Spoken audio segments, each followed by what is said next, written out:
Welcome. I've had a few people tell me their shoulders and neck are killing them. In fact, one gal even commented, when can we talk about frozen shoulders?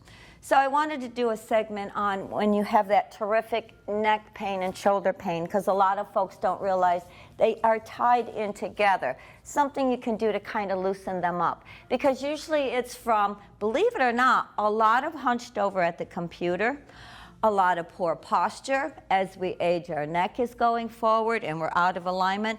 And when you're hunched over, there's less space in there for the tendons and the muscles to open up.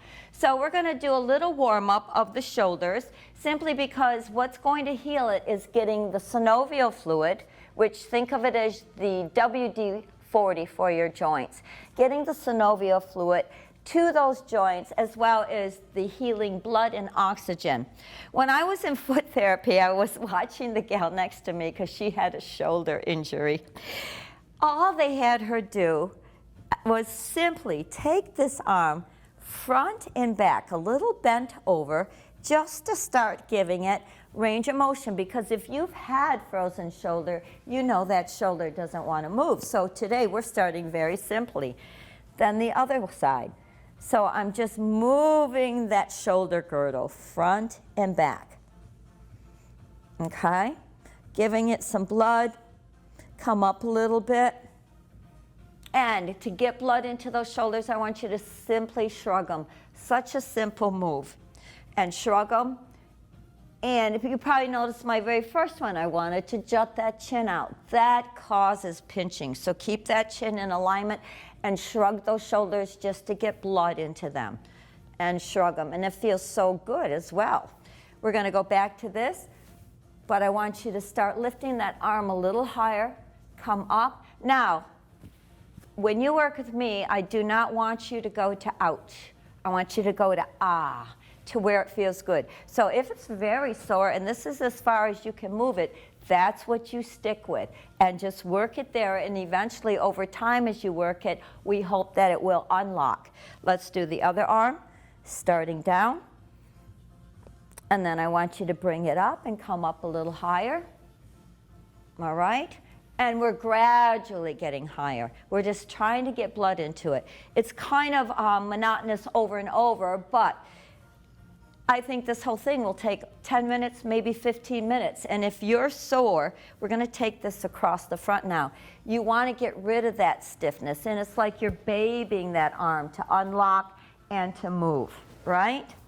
So just 10 or 15 minutes to get rid of pain is worth it. And then this across your body, right? Just stretching out those deltoids a little bit, giving it some range of motion. Very nice. Good, and then I want you to just roll these shoulders, tuck that chin, and roll these shoulders, getting blood into them.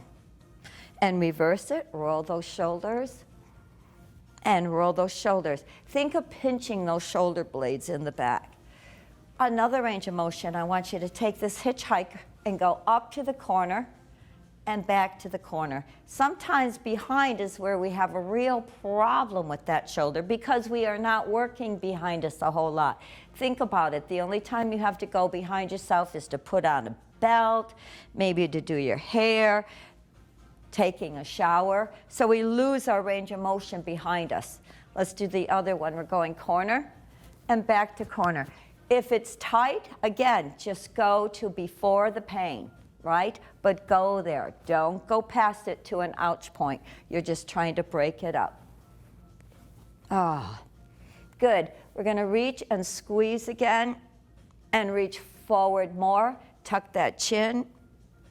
And now take it side and squeeze those shoulder blades.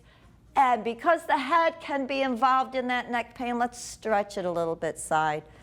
That feels so good. Lengthening that muscle. Breathe in, and we're going the other way.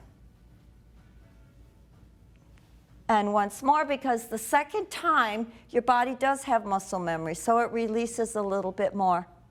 And breathe in. Think about the times we're hunched over eating, hunched over at the computer. Try to be checking your posture now and then. I want you to just take this a little bit bigger, side to side if you can, and then stir the soup with this shoulder, rotating that rotator cuff one direction. Again, if you're sore, you may just be doing a little circle. These seem like silly moves, but if it gets rid of the pain and unlocks the shoulder, that's what we're looking for. Just take this arm side to side, nice and easy. And then circle that rotator cuff gently. And the other way. Just moving that shoulder girdle. Now, if you're able to reach up and grab two ropes and squeeze those shoulders down and back. Keep that chin in. If your shoulders are frozen, go to the height that you can do it, even if it's down here. In fact, let's stretch those thumbs out. Tuck that chin in and feel a nice stretch of those shoulders and neck. Bring it up a little higher. Oh, that feels great. And again, stop before the pain. If you are just a little stiff, then take it up and stretch it. But if you've got a frozen shoulder, you might be down here, and that's okay. We're going to do a few more, but before we go on, I want you to go get a broomstick. Yes, a broomstick. Sounds ridiculous, but I saw some therapy with the bar and broomstick. I thought, how smart. So go get it, and then we'll return. Okay, one of my students brought back some of their shoulder therapy exercises, and I thought, how genius. This pole, believe it or not, was for my little kids when I taught them. We did limbo with it. So I have a fancy pole. A broomstick will work just fine. The theory with this is I did have a shoulder injury on my left shoulder where I know what you're going through. I couldn't raise this arm above here, and it was very painful and very frustrating not to be able to do my hair, not to be able to get my shirt off. So someone was telling me how you say it's my right because I'm facing you. My right arm was fine, my left arm wouldn't raise up. The therapist made him get a broomstick and just lift this in front, because what happens is this good arm is pulling up the bad arm. In other words, this arm won't work, but if this is doing the work, it's taking it along for the ride. And I thought, how genius. Such a simple move to unlock that shoulder, because you take it up to the point of gentle tension and down. Now, if you have no pain, you can take it as high as you wanted to stretch it. But I love that theory of being able to move it with the good hand just to increase your range of motion. Likewise, we're going to flip our hands over. So pretending my left arm's the bad one, it's just pulling it along with it so that it's helping it raise. Because if you've had a shoulder injury, you know this story. Picking that shoulder up just to get it to move. So we're using the assistance of the good arm. And there's so many good ones we can do with this pull. I want you to put one under and one down. So one is up, one is down. We're going to even go corner to corner like we warmed up and back to that corner. Genius again, just getting it. And just now, I don't know if you heard that, but my neck went crack, crack, crack. That tells me there's knots in there that I'm unlocking. And up to that corner, such a silly move, but it breaks up the tension. Good. We're going to likewise do front and back on the side. And boy, am I feeling this in my neck. Again, if your shoulders are sore, just do like a little roll on the side, okay? But one hand is up and one is down. Now we're going to reverse that. This hand's going up, this one's going down. And we're going to take it to the corner and back. We did it with one arm, but we're doing it with both because, again, we're assisting with the good arm, taking it front and back. How genius. Can be a broom handle. I don't know, if you have to get a rake, you get it. Just don't hit yourself in the eye. Then we're going to go front. Sometimes I'm just amazed the silly simpleness of therapy, how if you know what you're doing and you can work on it and unlock it, it's a great idea. So hopefully you're feeling that in your shoulders. But I want to do a little more, so set that aside. Put it out of harm's way. You're not going to fall on it. We're going to just start, now that you've got it a little warmed up, we're going to take that right arm and start working the rotator cuff a little bit more, because unfortunately, without x-rays and an MRI, sometimes you do not know where the pain is coming from. So I'm taking a little figure 8 behind me and then in front. Now, those of you that don't have a frozen shoulder, you can start to make it bigger using that shoulder girdle, right?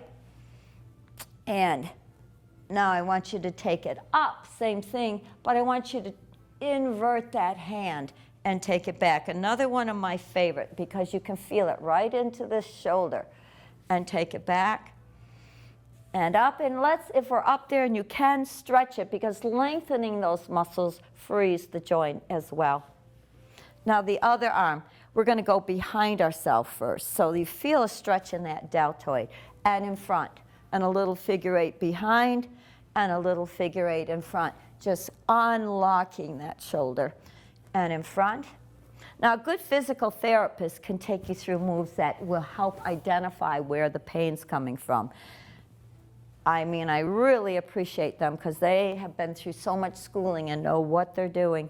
Now, likewise, we're going to go front, rotate that shoulder and bring it behind us, and rotate that shoulder and bring it up and rotate it behind. Let's leave this one up and stretch it.